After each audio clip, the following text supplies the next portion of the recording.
મિત્રો આ વિડીયોમાં હું તમને હરિદ્વારમાં આવેલ મનસા દેવીનું મંદિર અને મનસા દેવીની ભગવાન મહાદેવ સાથે જોડાયેલ કથા વિશે જણાવીશ। આ મંદિર શક્તિનું સ્વરૂપ મનસા દેવીના પવિત્ર નિવાસસ્થાન તરીકે જાણીતું છે અને ભગવાન શિવના મનમાંથી ઉદ્ભવ્યું હોવાનું કહેવાય છે। મનસાને નાગ વાસુકીની બહેન માનવામાં આવે છે। તે ભગવાન શિવના માનવ અવતારમાં તેમની પુત્રી પણ માનવામાં આવે છે। મનસા શબ્દનો અર્થ ઈચ્છા થાય છે અને એવું માનવામાં આવે છે કે દેવી એક નિષ્ઠાવાન ભક્તની બધી ઈચ્છાઓ પૂર્ણ કરે છે।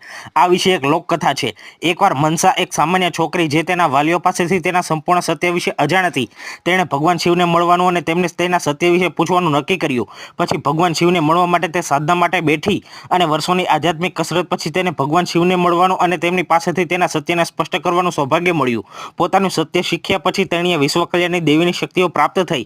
જે ભક્તો મનસા દેવીને તેમની ઈચ્છાઓ પૂર્ણ કરવા માટે પ્રાર્થના કરે છે તેઓ મંદિરમાં વૃક્ષની ડાળીઓ પર દોરા બાંધે છે અને ઈચ્છાઓ પૂર્ણ થયા પછી લોકો ઝાડમાંથી દોરા ખોલવા માટે ફરીથી મંદિરમાં આવે છે।